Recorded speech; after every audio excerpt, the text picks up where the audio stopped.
90% of the labor that the Central Pacific Railroad Company used to complete their portion of the Transcontinental Railroad were Chinese immigrants. Now, I didn't know this, but the Transcontinental Railroad was constructed in two pieces. One company, the Central Pacific Railroad Company, began construction in Sacramento, California, and another company, Union Pacific, began construction in Omaha, Nebraska. And then they met in the middle and finished construction on May 10th, 1869 in Promontory Summit, Utah. The CPRC constructed 690 miles of the railroad, and UP constructed 1,086. But even though UP constructed more of the railroad, they had a relatively easier time during construction because their portion of the railroad was primarily on flat land, whereas the CPRC had to blast through mountains with nitroglycerin, had to battle avalanches, landslides, and all sorts of other natural dangerous occurrences. The CPRC's portion took about 20,000 laborers, again 90% of which were Chinese, and they were led by a man named James Strobridge. And Strobridge was an extremely tough supervisor, especially on the Chinese. During early construction of the railroad, Strobridge lost an eye in an explosion, so he wore a black eye patch across his face. The leading Chinese headman was named Hung Hua,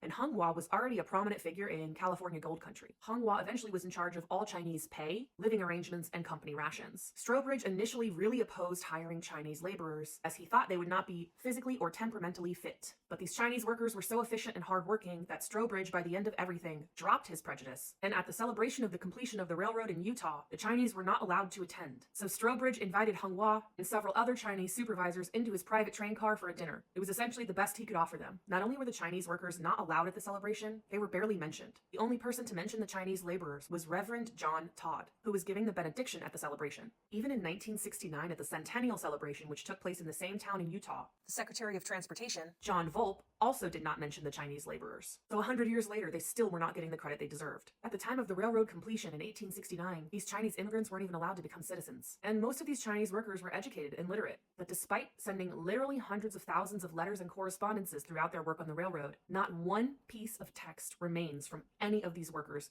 anywhere. So all of the information that we have about Chinese life in America around this time comes from other Chinese immigrants who were not working on the railroad, and from oral histories of descendants who worked on the railroad, and a couple of official business logs here and there. But even those most of the time contain no names. I learned all of this in this book, Ghosts of Gold Mountain by Gordon H. Chang. It is absolutely fantastic. And in the next video, I'll explain why hundreds of thousands of Chinese folks left southern China in the second half of the 19th century. Most of the Chinese railroad workers that came to America in the 19th century were from the Siyi region of China. And this region is in southern China and consisted of 4 counties in the Pearl River Delta. This was an extremely developed area of China because of its rich soil. It had been farmed and cultivated for literally 1,000 years already, and it had a very rich economy, even though it was isolated from most of the rest of China. So isolated, in fact, that they spoke a different dialect of Chinese, Cantonese, but 25 million people came from this region in the 19th century. And this is largely because of the European intrusion that really started to pop off in the 1830s, which resulted in all of the following. The Portuguese came to China in the early 16th century, but things remained relatively calm until the 19th century, because that is when Great Britain began to promote its new opium trade. Great Britain was bringing opium from colonized India into China and absolutely devastating this region, and this region in particular because it was close to the sea, so they had easy access in and out of ports. And by funneling opium into the southern region of China, Great Britain also began to fuel these ethnic conflicts between different ethnic groups in China. And this is not the first time Great Britain did this. In this 5-star book, A Slave Ship Called Jesus, I learned that Europeans already did this in Africa, but they did it with rum. The west coast of Africa was very powerful, very wealthy, and had a strong economy before Europeans began funneling rum into West Africa to pit different regions in Africa against one another. And they weren't just funneling rum, they were funneling guns and ammunition as well. And why are they doing this? Because war produces prisoners of war, and it destabilizes the region. So why did this area in China become very important to Great Britain and other Europeans in the 1830s? Because they had just outlawed chattel slavery. They can't do it in Africa anymore. The west coast of Africa was being heavily surveilled at that point. They needed a new plan because they were quite literally addicted to free labor, which again, read this book if you're more interested in that topic. I also have a short playlist on this book on my profile. So actually the Chinese laborers that came to America came here on their own accord. These were not very poor people. These were middle-class families who intended to send their sons here to make a living and then come back to China. They were not really immigrating. They were coming here to work and they intended to go back home. As I mentioned in the first video, almost all of the Chinese laborers who worked on the railroad could read and write. They were educated middle-class families. In fact, a lot of these families owned land and put the land up for collateral for a loan to pay for their sons' passages to go over there, earn money, come home. But the reason that Americans believed that the Chinese railroad workers were enslaved is because, number one, America has a history of enslavement. Number two, these railroad workers were often mistreated. And number three, because Great Britain was stealing other Chinese workers from China and sending them abroad. So in southern China, Britain would have ships and say, hey, we're heading to San Francisco, lie to Chinese workers, get an entire ship full of them, and then send them to Cuba, the Caribbean, and Peru. Up to 500,000 Chinese people were stolen from China to work on plantations in Cuba and the Caribbean and the guano mines in Peru. For example, the 1852 ship called Robert Brown, which left China with 400 Chinese workers. But 9 days into the voyage, one of the Chinese workers overheard a conversation the captain was having in English. And the captain didn't know anyone else spoke English. And this Chinese worker discovered they were not headed for San Francisco. They were headed for Peru. All 400 of the Chinese workers on board revolted. They killed the captain out at sea, along with several other officers and crew members. And they were sailing around the Philippines for days before the British Royal Navy caught up with them. And the British Royal Navy did end up killing several of these Chinese workers. And eventually the British Royal Navy handed all of these workers over to the US government. And the US military put 70 of these Chinese workers on trial and condemned 17 of them to death. But the Chinese government fought very hard with the United States to return these Chinese workers home so that China could deal with them. And once they got back to China, the Chinese government conducted thorough interviews with everyone who was on board and concluded these Chinese workers were stolen and lied to, and these prisoners were set free. Another reason Americans believed that these Chinese workers were enslaved is because of a thing called the 6 companies. So when a Chinese laborer would step off of a ship in San Francisco, there were 6 different companies that essentially formed like a union. And these 6 companies were formed by Chinese folks who had already been living in America and could help guide the newly arrived Chinese. They were mutual aid programs, and European Americans still to this day can't understand why a mutual aid system would exist. I know, it's hard to believe that some people literally do just want to help. It's hard to believe that sometimes free services are literally free and out of kindness and helpfulness. So essentially the 6 companies would help newly arrived Chinese workers, and Americans started these rumors that the 6 companies were actually the enslavers, that the 6 companies were convincing Chinese free labor to come here, when in reality the 6 companies a lot of the times were footing the bill for the passage of Chinese workers to come here, and footing the bill if anyone perished while working in the US to send bodies back to China, because it was very important in Chinese culture for a body to be buried back home and for the mourning process of the family to see the physical body. Now I will say there is an asterisk here, and the asterisk is that Chinese women sometimes were brought here as enslaved schmex workers. This was a problem within China itself at the time. I say all of these workers were educated. They were, because they were men. Most of the people who came here were men. According to this book, it was almost unheard of for a woman to be literate at this time in China. So if you were a wealthy woman, you could be brought here as an arranged marriage, and if you were a poor woman, you were brought here against your will a lot of the time to serve in a brothel. There was a 4-month period where the Chinese railroad workers had to live under 40 feet of snow. Yes, I said under it. Workers had to dig tunnels through the snow to get from their living quarters to the actual tunnels they were excavating for the Central Pacific Railroad Company. They constructed chimneys and air shafts up through the snow and tunnels through the snow linking storerooms and blacksmiths and their living quarters and where they were working. And some of these snow tunnels were 200 feet in length and high and wide enough to accommodate a 2-horse sled that would carry broken rock from inside the tunnel to dump outside.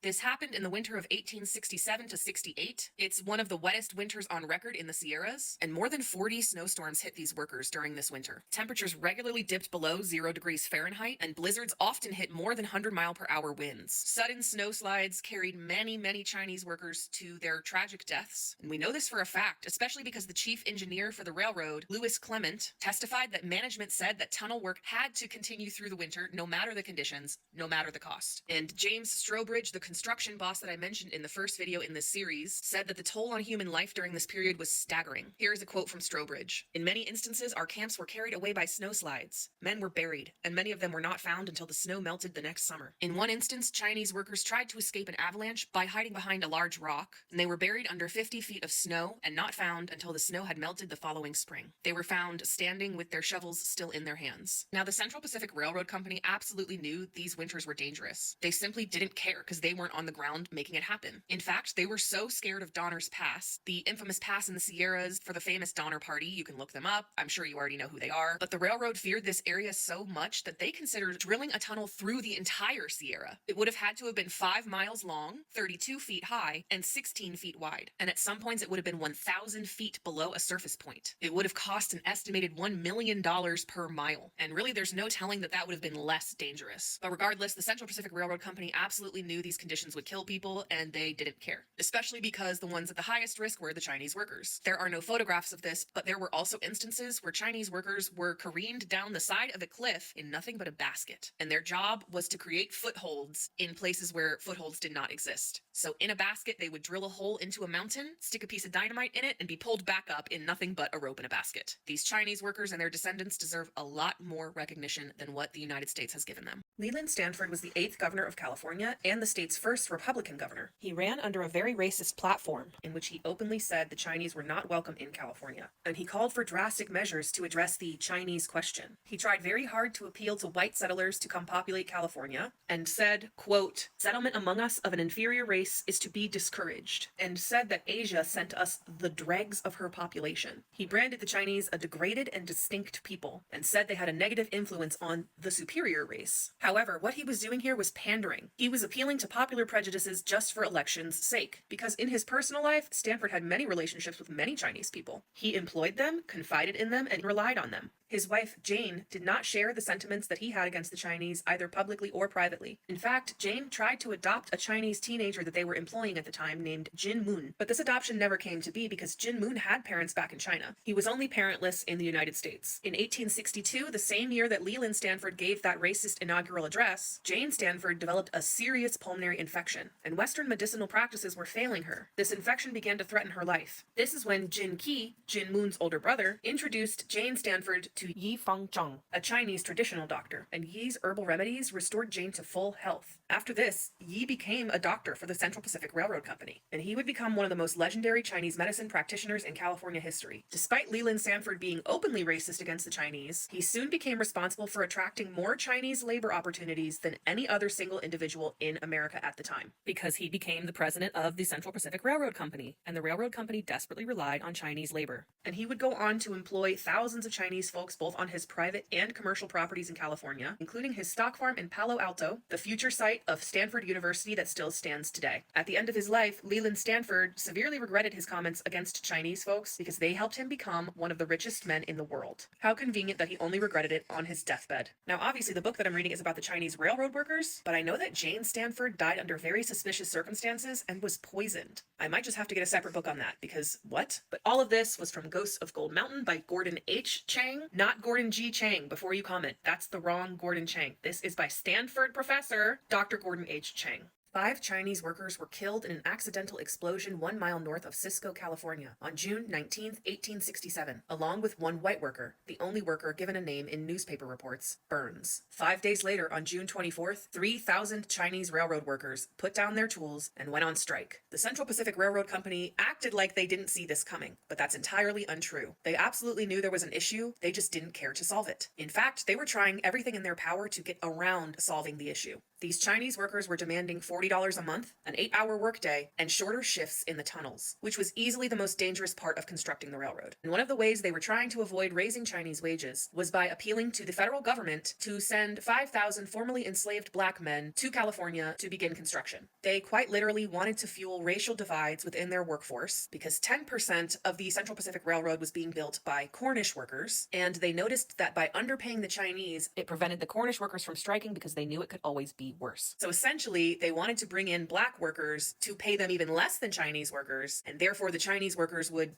be thankful, but these requested 5,000 black workers would never come. And at this point, Chinese workers had other options rather than the railroad. Word had gotten out that the Chinese workers were so efficient that many other private institutions wanted to hire them, including quartz mines. These Chinese workers knew that the railroad needed them more than they needed the railroad. But as previously discussed, we have absolutely nothing written from any of these Chinese workers. So most of the accounts of this strike are kind of biased because they're from the recollections of the bigwigs at this railroad company. So the details are often swayed in their favor. However, we got pretty lucky here because we do have another written account of this from a non-American. A Frenchman named, forgive me if I butcher this, Comte Ludovic de Beauvoir was on his American leg of a worldwide journey, and he happened to be touring the railroad at the exact time that the Chinese railroad workers were striking. And he wrote that because the railroad was refusing to increase their wages, the Chinese, quote, left their pickaxes buried in the sand and walked around with arms crossed with a truly Occidental insolence. Not only that, but he provided an etching of the Chinese strikers. And this is extremely valuable because he depicted them much differently than Americans typically did. American drawings and photographs like to depict the Chinese as submissive and hardworking and subservient, but in Ludovic's etching, they're defiant and strong-willed and empowered. In Charles Crocker's account, he held firm and showed the Chinese what was what and who was boss. And the railroad needed for this to be the public perception of the strike because this was both publicly funded and funded by private investors. On both fronts, the railroad needed to seem like they were in control. And the thing that worked in favor of their narrative of things was that the strike only lasted 1 week. But it didn't only last 1 week because the railroad won. It lasted only 1 week because provisions were pretty hard to get shipped to this point in the Sierras at that time, and these independent contractors weren't getting paid during the strike. Essentially, the Chinese workers who were striking were starved out. They had no choice. They had to get back to work. And there is no evidence that the railroad is the one who cut the food supply off because they actually depended on the same thing the Chinese workers did. It was independent third-party contractors who ended this strike, which again made it seem like the Chinese workers lost, but they absolutely did not. In fact, this display struck fear in the hearts of all of the railroad directors, and behind closed doors, they raised pay and lowered working hours for the Chinese workers. I've read nothing that implies the Central Pacific Railroad took any measures to protect any Chinese workers' lives. They did, however, take drastic measures to protect the railroad itself. In fact, after the horrible winter they experienced in 1867 that I talked about in video 4, the railroad had 2,500 mostly Chinese workers construct 37 miles of snow sheds for the railroad. So basically like little wooden shelters that would go around the already constructed railroad to protect it from piles of snow. This is something they did not even do for Chinese workers. Chinese workers did not live in wooden structures. They lived in tents at best and under the open sky at worst. Not only that, but room and board was subtracted from their pay. And this only applied to Chinese workers. White workers were not charged room and board at all. How are you going to charge me to sleep on the ground in the woods? Not only was this snow shed for the railroad dangerous to construct because they were in the same atmosphere as when they were constructing the railroad, but it was extremely wasteful. In fact, the engineer that they put in charge of it, named Arthur Brown, thought it was absolutely ridiculous and a waste of time and resources. And he was correct. They used 65 million feet of timber and 900 tons of bolts and spikes. And most of this timber came from hastily built mills right there in the Sierras. And those mills were also dangerous to work in. Not only this, but the snow sheds themselves needed protection. They did absolutely nothing to protect the rails through the dozens of feet of snow that the Sierras was getting during these winters. These snow sheds required protection themselves in the form of embankments and retention walls, all of which were constructed by the Chinese, and there's evidence that they were also engineered by the Chinese because there were techniques that were typically used in southern China that we can see in existing retention walls today. So yes, capital reigned supreme on the railroad and still does to this day. The safety of Chinese workers was an afterthought if it was thought about at all. During the construction of the Canadian Trans-Pacific Railroad, 1 to 2 Chinese workers died per mile of track laid. 400 miles were constructed, and the death rate is anywhere from 600 to 1,500 Chinese workers. The reason this number is uncertain is because these companies did not bother to record their fatalities, Chinese or white fatalities. However, we do have a slightly better understanding of what went on the Canadian Trans-Pacific Railroad because we actually have a first-hand account. So as discussed in prior videos in this series, we have absolutely nothing written from any of the Chinese workers on the Central Pacific Railroad. Not one letter, not one memoir. But in 1926, a man named Wang Haohan was interviewed, and he worked on the Canadian Trans-Pacific line. Wang actually did not want to give this account. He had to dig up his own trauma to relive this. He spoke of seeing corpses day after day on the line, many of which died of disease, namely smallpox. He said sometimes their bodies were simply stuffed into rock crevices, stuffed beneath trees, while others were just buried in a hurry in grass mats. Here's a quote from him: "New graves dotted the landscape, and the sight sent chills up and down my spine." He talked of accidental explosions killing his friends in the tunnels. He talked of a huge blast sending a boulder cascading onto one of his friends, killing them instantly. He talked of an explosion inside of a tunnel that killed 10 to 20 instantly and sent their bodies flying out of the tunnels onto the other workers. And Wang said according to what he saw, he believes 3,000 Chinese workers were killed. But the author of this book says that estimation was likely too high. I don't know, I tend to kind of lean towards what Wang is saying. Gordon H. Chang seems to favor the idea that 1,500 Chinese workers were killed during the construction of the Canadian Trans-Pacific Line. Since this book is about the Central Pacific Railroad and the Chinese workers in the United States, this is pretty much all he goes over as far as Canadian Chinese workers. In the spring of 1868 in Grass Valley, California, the Ku Klux Klan robbed and lynched 4 Chinese people. the Transcontinental Railroad was not yet complete, and the leaders of the Central Pacific Railroad largely contributed to Chinese hate in America. They intentionally sought out and brought over hundreds of thousands more Chinese laborers than they needed, and they did this so that the market would be flooded with cheap labor. And then in the early 1870s, a big recession hit the American economy. And when this recession hit, white supremacists wanted someone to blame. And many Chinese people at that time already had established businesses. And this is when massive waves of violence began to hit Chinese communities. Organized forces throughout the United States began to conduct what this author refers to as the Great Purge. One of the most lethal events during this purge happened in October of 1871 in Los Angeles, when a mob of 500 attacked the Chinese quarters in LA, which was then just a small town. This mob ransacked and burned buildings, and mutilated, shot, and lynched 18 Chinese people. Another white supremacist group called the Caucasian League effectively cleared Truckee, California of its Chinese population. And they too used the burning of buildings to clear Chinese people out of their homes in the middle of the night. And when the Chinese cleared out of their homes, they would open fire on them. In 1870, Truckee had a population of 1,500, 30% of which was Chinese. But after the incident I'm referring to, which is now referred to as the Trout Creek outrage, the population went down to just 2 Chinese people. In October 1880, a mob of up to 3,000 people attacked the Chinese community in Denver, Colorado. And they too burned buildings, looted them, and violently attacked the Chinese community, killing 1 person. And city officials actually ended up arresting 200 Chinese people that night for their safety and locking them in the jail. In all of these instances of violence I just went over, absolutely no white person was convicted of any crime. But these outbursts of violence led Congress to pass in 1882 the Chinese Exclusion Act, which prohibited Chinese people from becoming citizens and prohibited them from further entering the country. And actually, President Chester Alan Arthur vetoed this legislation and cited the railroad Chinese as his reason. He declared that the Chinese were, quote, largely instrumental in constructing the railways which connect the Atlantic with the Pacific. But it didn't matter because Congress overrode his veto. And in 1892, these restrictions were actually strengthened by something called the Geary Act. And by 1900, the Chinese population in the United States had gone from 133,000 to 90,000. These pieces of legislation